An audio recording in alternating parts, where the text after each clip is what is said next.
Hadi hep beraber. Ne yapacağını bilemedim. Ne haber abi? Evet.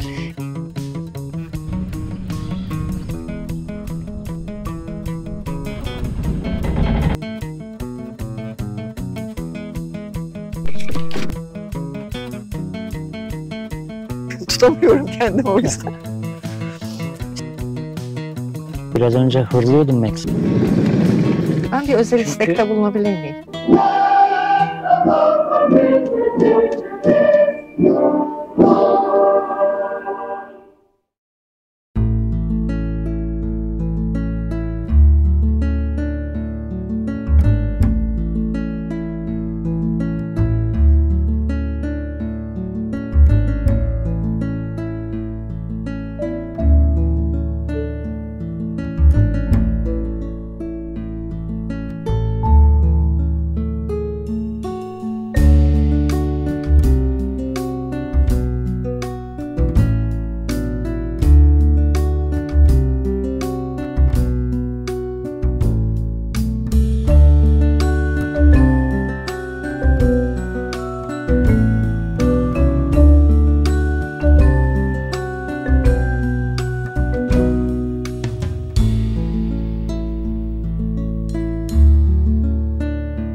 Selam sevgili dostlar. Merhaba.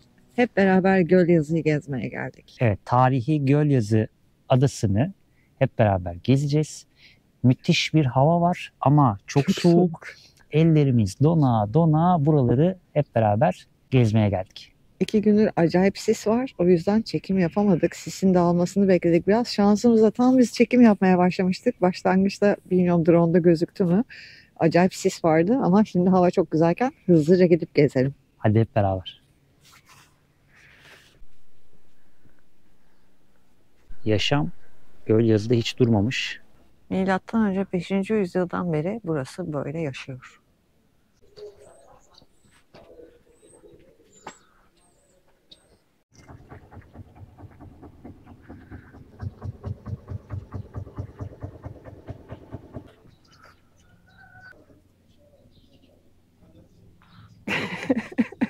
Ne yapacağını bilemedi.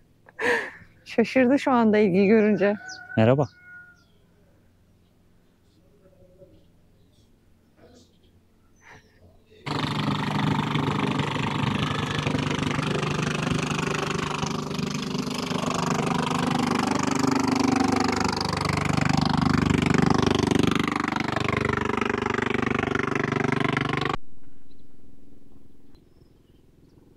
Gülden'le bir iddiaya girdik. İddiaya girmedik de haklılık versiyonunu yaşadık. Şunun önünden arabayla geçtik. Hayır, öyle bir şeyin önünden geçmedik diyor. Ama Gülden Hanım, konu hakkındaki yorumlarınız nedir? Evet, tam olarak şu açıdan çekilmiş bir fotoğraf. Farklı açıdan çekilmiş haliyle. Hatırlayamadım ben de. Fotoğraf çekeyim ben de bari. Çekin bari lütfen. Adanın her yerinde antik kalıntıları ve tarihi izleri görmek mümkün. Ve adada hemen hemen bütün konutlar, özellikle kıyı kesimlerine bahçesi ya da bakar tarafı olan bütün konutlar kafeye dönmüş durumda. Kafe, lokanta tarzı yerler. Yani bu bölgeye geldiğiniz zaman aç kalma gibi bir ihtimaliniz kesinlikle söz konusu değil. Adadaki hemen hemen bütün balıkçılar tekne turları yapıyor yazın. Kız Adası'na ya da nilüfer çiçeklerini görmeye ya da diğer adalara ya da daha özel turlar için bu adadaki bütün tekne sahiplerinden yardım isteyebilirsiniz. Böylelikle keyifli vakit geçirebilirsiniz. Evet. Ada inanılmaz derecede popüler. Adanın etrafında çok fazla yine Trilya'da olduğu gibi fotoğraf çekimi için gelen gruplar var. Hafta sonu acayip yoğun olduğu için ada tarafına araçla geçiş yasak. Hafta içi gelebiliyorsunuz bu tarafa da. Karavanla konaklamaya bu bölgede izin vermezler muhtemelen. Karavancı dostlarımız için de bir hatırlatma yapalım. Yani biz günübirlik geldik buraya. Evet. Sizler için geldik. Ev konforunda sizlere Türkiye'nin şu anda hangi noktasında bizi izliyorsunuz bilmiyoruz ama ev konforunda Bursa Gölyazı'yı bizim gözümüzden görün diye sizler için buradayız bugün. Hadi gezelim. Hadi gidelim.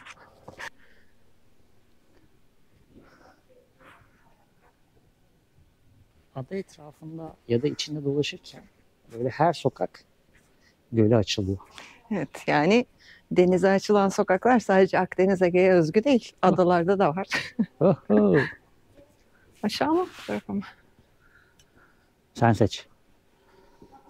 Bu taraf. Peki.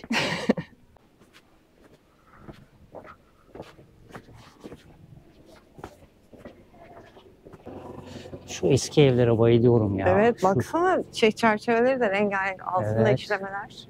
Gerçi pimapenler çok hoş olmamış ama. Ama üst kattakiler tahta hala. Evet. Çok güzel ya. Evet. Kameradan ne kadar belli oluyor bilmiyorum ama işlemelerin ortasındaki boğa tasviri. Ada etrafında birçok tekne turunun olduğundan bahsetmiştik. Arzu ederseniz böyle sadrazam teknelerinde de Sadrazam kayığı. sadrazam kayığında da gezebiliyorsunuz. Bu şekilde hemen şu arkadaş gibi şöyle çıkabiliyorsunuz. Ada kara parçasına sadece yaklaşık 100 metrelik bir köprüyle bağlı.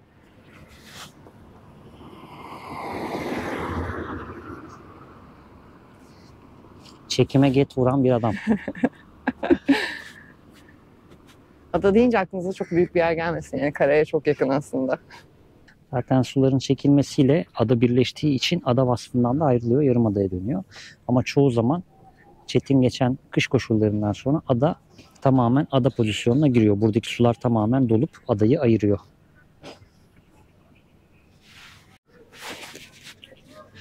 Ne haber abi? İyidir. Dostlarla karşılaştık. 2020 yılında 747 yaşındaymış bu anıt ağaç. 752 Ağlayan çınar. yaşında şu anda 700. yani. Evet. Gölyazı'nın en meşhur simgelerinden biri ağlayan çınar. Ağlayan çınarın hikayesini anlatıp da sizi üzmek istemem. Evet, İnternette pek çok bilgi var bu konuda zaten. Bilgiye boğmayalım sizi ama çok güzel bir ağaç gerçekten.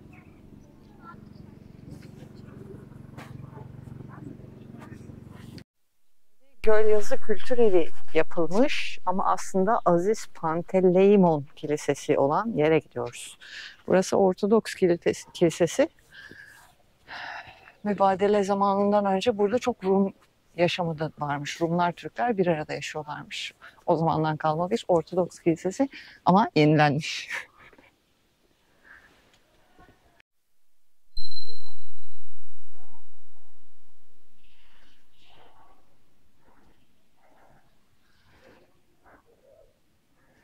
Beş kiliseden ayakta kalan son nefer burasıymış ve 2014 yılında yenilenmiş burası. Evet. En azından bir tane ziyaret edilebilecek bir yer kalmış. Evet, bu arada Gölyazı Apollon Antik Kenti.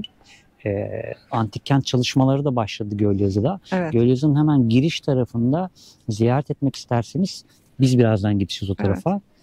Çok güzel antik kent kalıntıları var. Bakalım, kazı Meraklısı çalışmaları olanlara. başlamış. Biz Bursa'dayken henüz çalışmalar yoktu. O yüzden şimdiye kadar gidip görmedik biz de orayı. İlk defa Evet. göreceğiz.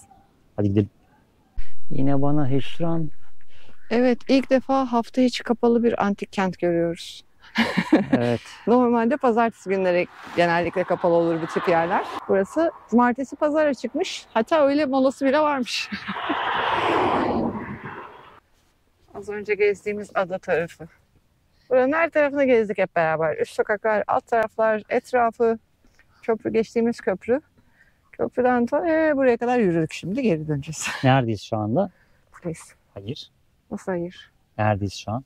Buradayız. Tabii ki. Buradayız. Ben de neden o kadar kısa sürdü? Burayı küçük yapmışlar ya. Ona aldandım.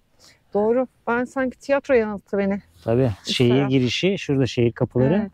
Şu anda buradayız biz. Bütün Gölyazı'ya yürüdük. Hadi iyisiniz, siz yorulmadınız da. Gülden sizin Ben biraz yerinize yorulmuş yoruldu. olabilirim. O zaman geri dönelim şimdi. Geri Gidelim dönelim. biraz karavana dinlenelim. Tamam. Nereye gideceğiz? Buraya gideceğiz. Evet, Zambaktepe'ye. Karavanla beraber tepelere çıkacağız. Bir de yukarıdan manzarayı göreceğiz hep beraber.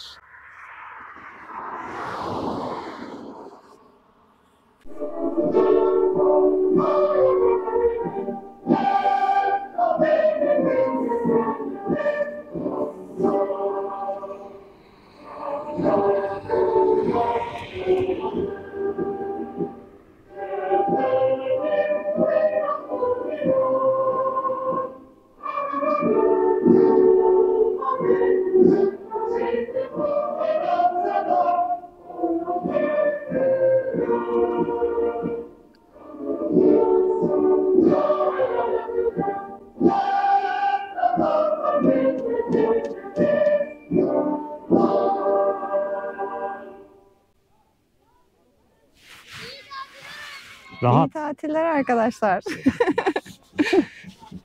Vay be, anılara gittim. Okul Evet. hafta sonu. Hafta sonu okul tatili.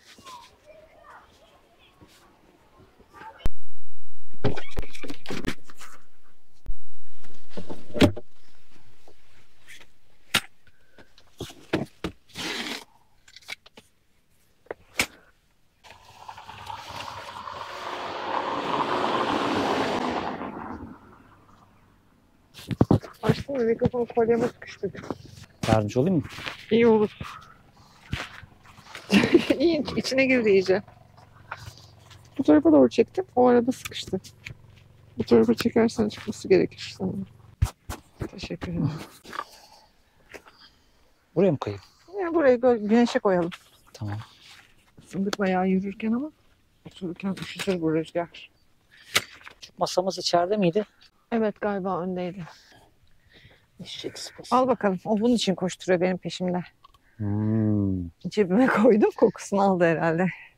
Kemik çılgını Max. Evet. Of, çok yoruldum. Yorucu bir Gölyazı turuydu. Ama neyse ki güneş de var böyle. Çok Evet. da üşümeden rahat rahat gezdik. Hatta bir ara sona doğru terlemeye bile başladım ben montta. Ya baksana dışarıdayız ve hani üstümüzde oturuyoruz. Montları Evet. bıraktık içeride. O kadar ısındık yani. Çok keyif aldık. Uzun bir tur yaptık sizler için. Biz çok keyif alıyoruz Gölyazı'dan. Evet. Tabii ki hafta sonu gelmediğimiz sürece. Çünkü hafta sonu burası iğne atsanız yere düşmüyor. Acayip kalabalık bir yer. Gülden'in size biraz önce bahsettiği gibi karavanla konaklamak için uygun bir yer değil. Ama gün içinde ne yapılır dediğiniz zaman gelip gezebileceğiniz harika bir yer. Bursalıların özellikle böyle gelip bir kafa dağıtmak, temiz hava almak için bol bol uğradığı bir yer Gölyazı. Onun dışında dediğim gibi çekimdeyken de fotoğraf çekmek için gelenler çok var. Tarihi bir yarımada işte burası. Evet. Farklı güzel evlerin olduğu. Antik kent çalışmaları da tamamlanırsa özellikle şu hemen alt tarafımızda bir amfiteyatro var. Henüz meydanda olmadığı için o taraflara gitmedik. Evet, zaten çalışmaları başlatmışlar ama hani çok daha yeni olduğu için pek bir kalıntı vesaire bir şey yok. Henüz bir gelişim ya da gösterilebilecek bir şey yok o bölümde de. Zaten Evet. antik kente giremedik. Aynen. Birkaç sene içinde gezecek daha fazla yeri olacak yani özetle bu tarafın. Ya şöyle söyleyeyim, özellikle gün batımı meraklıları varsa bizim Evet. şu anda bulunduğumuz bu konum en çok tercih edilen konumlardan biri.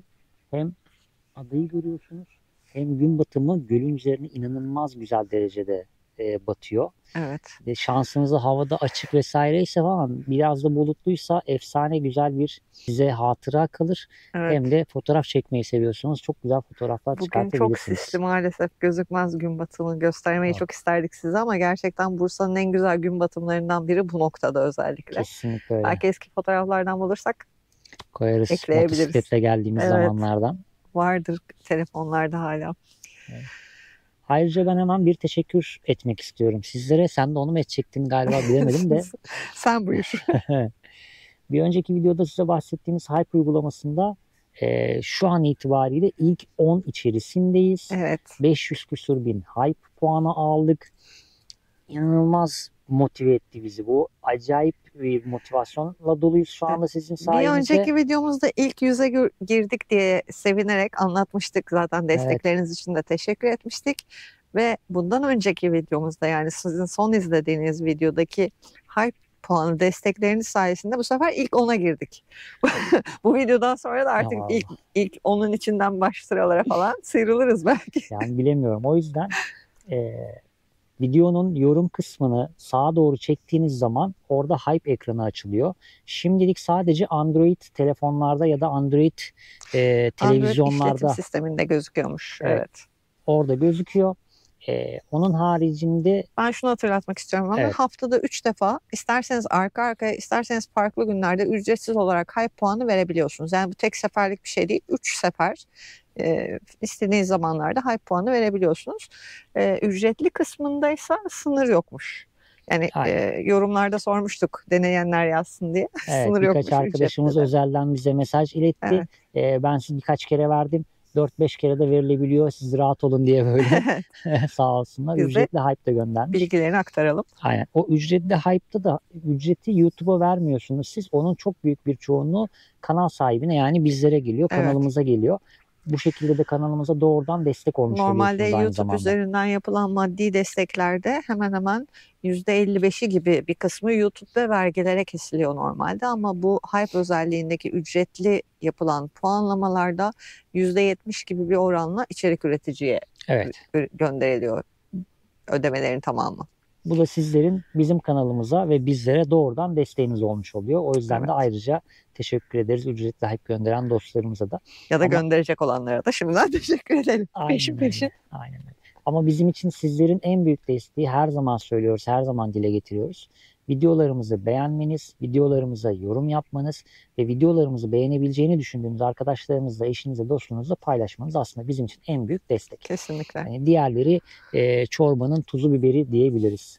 Ben sürekli şöyle acayip hareketler yapıyorsam kusura bakmayın, çünkü sinekler geçiyor sürekli.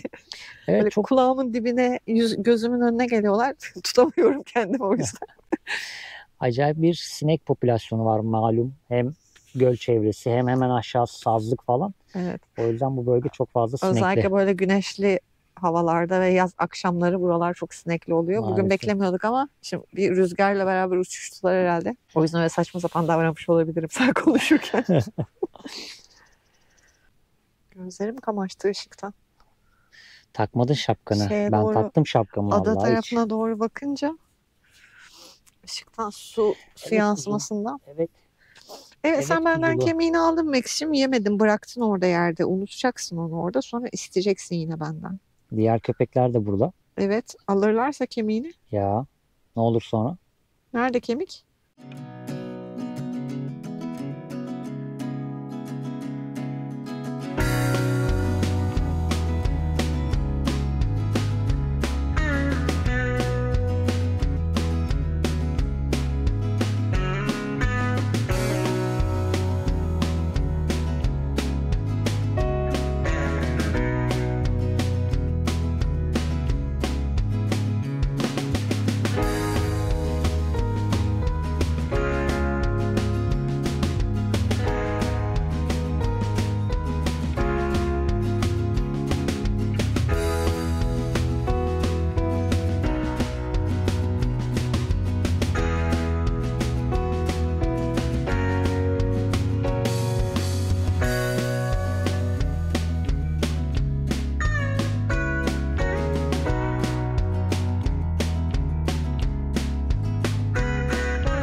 Ay. Güneş etkisini kaybetti sanki.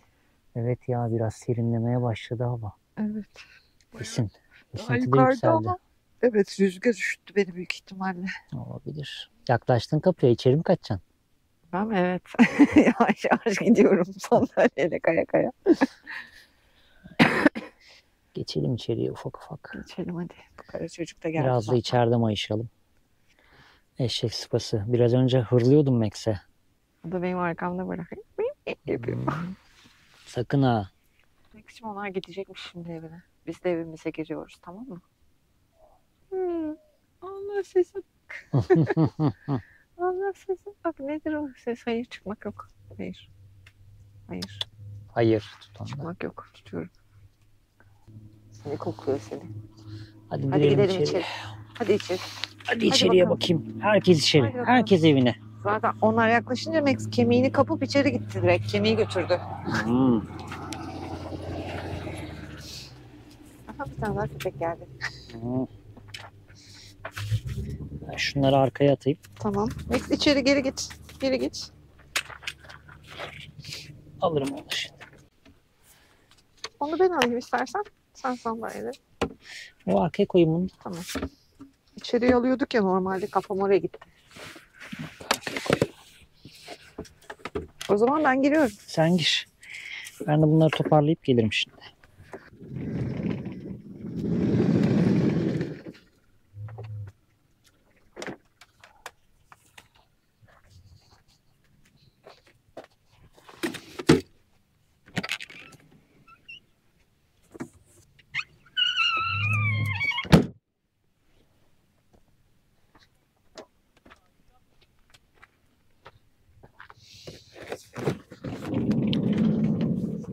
Evet, siz içeri girince o da Uzaklaştı mı? uzaklaştı hemen. Eşek sıpası.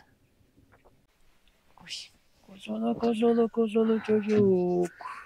İçerisi fena değilmiş ya. Rüzgar içeriye gelmeyince üşütmeye içerisi. Evet.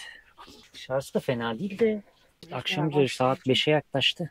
Hatta 5. Aa, Çocuğun neden bize yanaştığı da belli oldu. Mama saati Evet. gelmiş bu çocuğun. Bu çocuğun mama saati gelmiş. Diğerleri uyku saatine geçti. Yattılar güneşe. Biz içeri girince gittiler, hemen uzaklaştılar. Çocuğun- Mama koyayım Max'e. Çocuğun mama saati. Şeyde yok galiba, sütüm üstü. Ay, Allah, sığamadım. Kocaman karavana sığamayan bir Sığamadım. gülden. Bakıyoruz. Bakıyoruz. Acıkmış mı bu çocuk acaba? Bakıyoruz. Koşturup geliyor. Tabii ki hemen koşturup geliyoruz. Şöyle yapalım da Max gözüksün. Kameralardan kaçamazsın Max. Saklanma benim ayaklarımın dibine. Evet, gel bakalım. Bunu da tazeleyelim.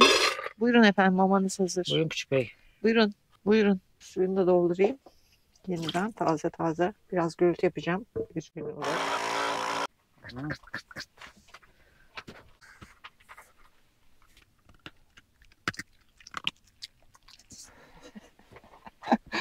Böyle Çek bakıyor bir de dedi ne Tolga yapıyorsun diye. mikrofonu. Çek.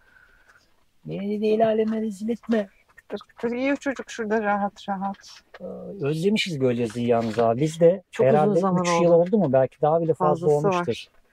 Fazlası var çünkü biz son zamanlarda, yani Bursa'dan çıkmadan önce de hep eski Karaağaç tarafına Evet. geliyorduk. Orası daha sakin, burası daha kalabalık oluyor diye.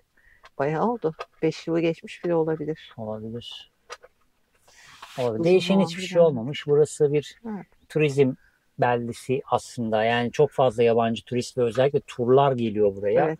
Kafileler geliyor genellikle. Ama etrafı hala aynı. Yani çok daha geliştirilebilir, çok daha Evet. güzelleştirilebilir. Çalışmalar her sene yapılıyor ama işte ufak bir arpa ilerliyor. Evet, her geçen yıl tarihi dokusunu, tarihi kimliğini daha doğrusu kaybettiğini düşünenlerdeniz Evet. biz. Üst Biz o- sokaklarında gezdik mesela ada bölgesinde, Evet. ama orada çok çekim yapmadık. Çünkü normal güncel bildiğiniz her şehirde olan beton evlerden var artık orada. Birçoğu yenilenmiş tabii haliyle. Hiç kimse dededen kalan, atadan kalan evi o haliyle korumaya çalışmıyor. Evet. Hep bir yeni betonarme yapılsın, işte yeni bir şeyler yapılsın, yeni olsun, yeni olsun. Ama öncesine baktığımız zaman hani işte biz 40'lı yaşlarımızdayız. Bizim çocukluğumuzdaki binaların bile birçoğunun kendine has karakteristik özellikleri vardı. Evet. Biz o tür Eski yerleri evlerin görmeye daha kimlikleri çok vardı en seviyoruz. azından. Böyle bu tarz tarihi yerlerde o tarihi yapının korunmasını çok önemli buluyoruz aslında. Evet, Ne kadar güzel olurdu eski.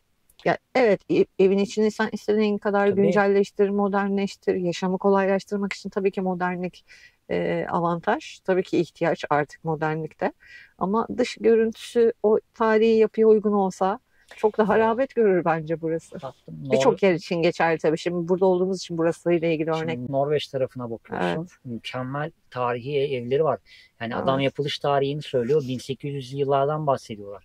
Ve Yani hala insanlar o halen evler daha yeni onu olarak satılıyor korumuş. tekrar. Tabii ki insanlar onu korumuş ama bizde son dönemlerde biz ona tanık olmuyoruz. Yani o bir katlı bahçeli güzelim evi yıkıp oraya betonarme kocaman bir binayı dikip 3 kat 4 kat diğer katları da kiraya veririm mantığı Plansız bir bilmiyorum ya. şehirleşmenin Biz o yaşandığı konuda yerlerde evet, maalesef böyle kötü hani görüntüler oluyor. o konuda ben çok aşırı doluyum ya. Yani herhalde ben bir şehir planlamacısı falan olsam var ya. Komple yıkıp yeniden. Tabii canım direkt eski haliyle. Direkt eski haliyle yapardım yani. Çok daha güzel. İşte o Çok kimliği çok daha korumak güzel. lazım. Özel bölgelerde özellikle yani. Tabii. Tabii ki planlamayla birlikte şehirler de çok güzel olabilirmiş ama Aynen.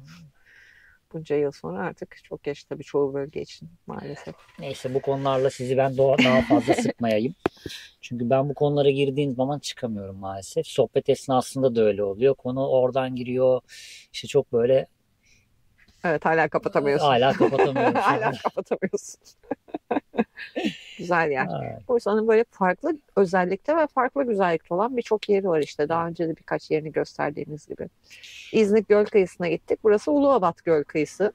Ee, Hepsi birbirinden farklı özelliklere sahip. Hepsi Evet. düşününce göl diyebilirsin ya da hepsi deniz diyebilirsin ama Bursa'nın güzel tarafı işte göle de, denize de, dağa da, ormana da her yere çok kolay Tabii ulaşabilmek. yarım saat mesafedesiniz her yer. Bursa şehir merkezindesiniz. Uludağ'a mı çıkmak istiyorsunuz? Yarım saat içinde karların arasındasınız. Deniz mi görmek istiyorsunuz? Yarım saat içinde Gemlik, Mudanya, Kumsaz, Narlı, Evet, işte evet. Kurşunlu, Güzel bir Burgaz. körfeze sahip. Hani müthiş bir denize sahipsiniz. Dağ mı istiyorsunuz? Hemen Kocayayla, Keles, Orhaneli, Orhan Gazi içerilere girdiğiniz zaman. Göl mü istiyorsunuz? Onlarca var zaten her yerde. Baraj gölleri işte burası. İnanılmaz coğrafi olarak inanılmaz dolu bir şehir Bursa. Evet. Ve dediğim gibi her yere yarım saat mesafedesiniz. Mesela Bursa'dan burası yarım saat.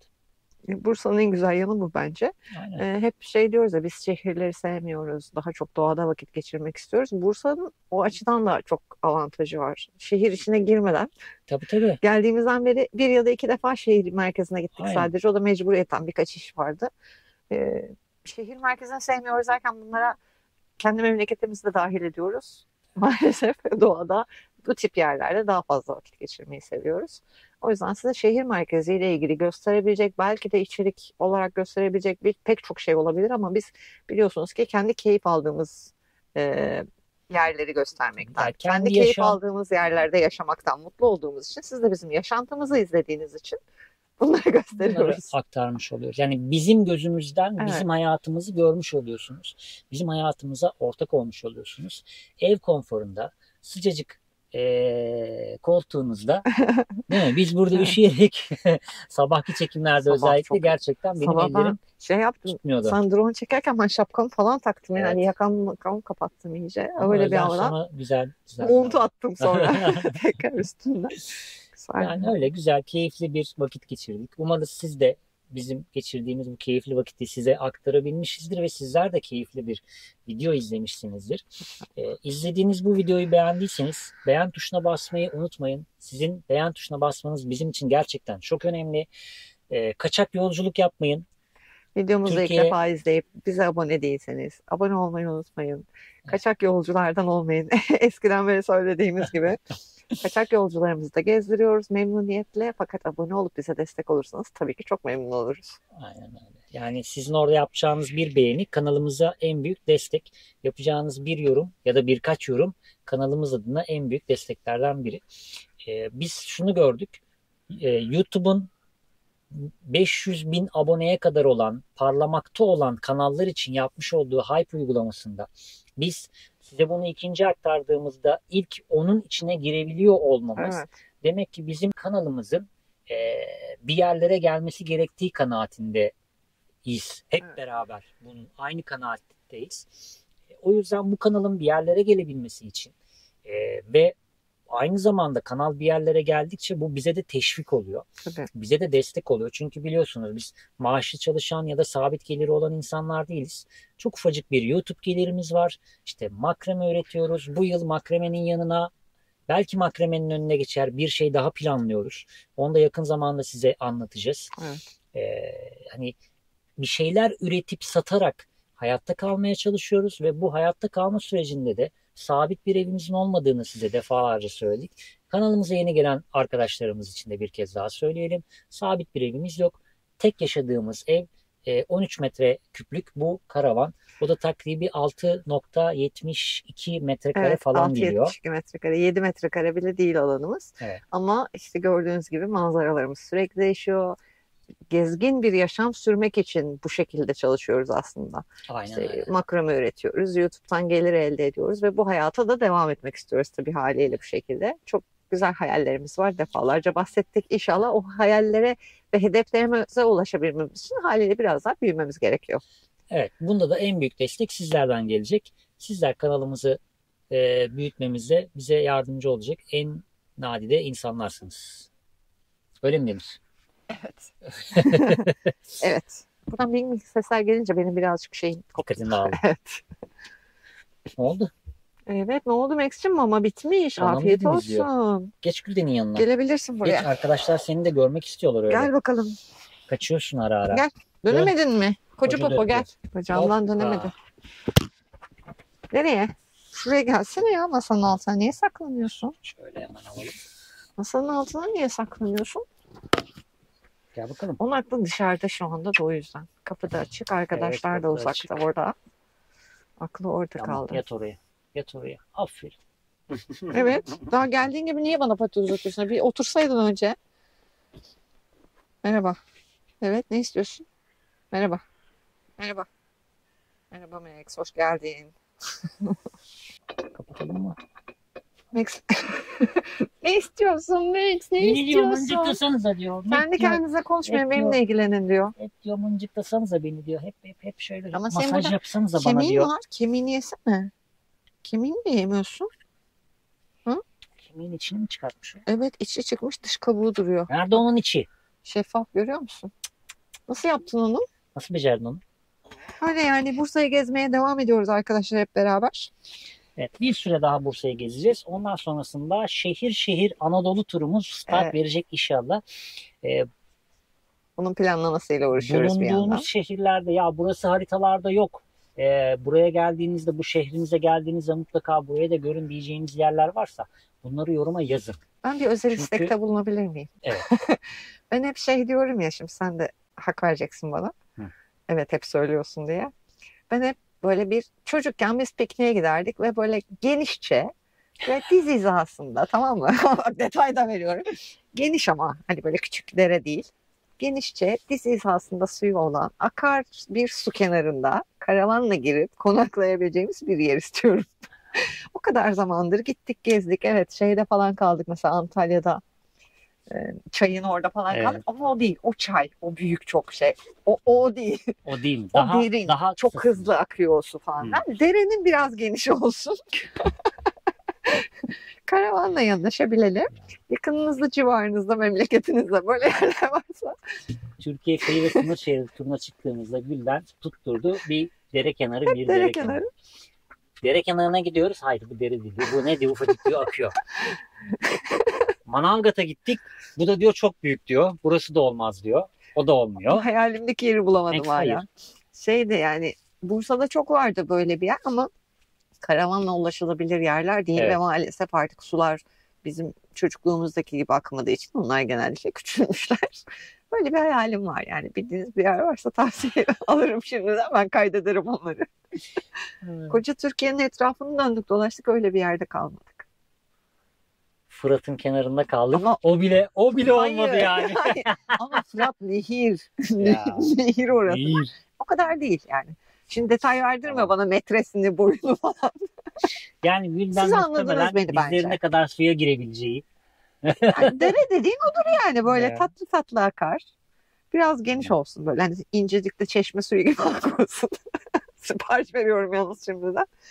Ama niyetimi anladınız yani. Öyle bir yer biliyorsanız sevinirim, tavsiye ederim. Yorumlara yazın şurada şu var diye. O Biz de dereye hemen gidelim. kaydedelim orayı. İlk fırsatta da gidelim o taraflara. Evet dostlar, umarız videomuzu beğenmişsinizdir. Bir sonraki macerada görüşelim mi? Görüşelim. Bakalım nerede olacağız. Daha biz bile planlamadık. Biz bile planlamadık. Bir sonraki macerada başımıza neler gelecek, neler olacak, neler bitecek hiç bilmiyoruz. O yüzden kanalımıza abone olmayı unutmayın. Bildirim zilini açmayı unutmayın. Tüm bildirimleri açarsanız yüklediğimiz her video sizlere bildirim olarak gelecektir. İlk gösterimlerde görüşmek üzere. Kendinize iyi bakın. Hoşça kalın. Hoşça kalın.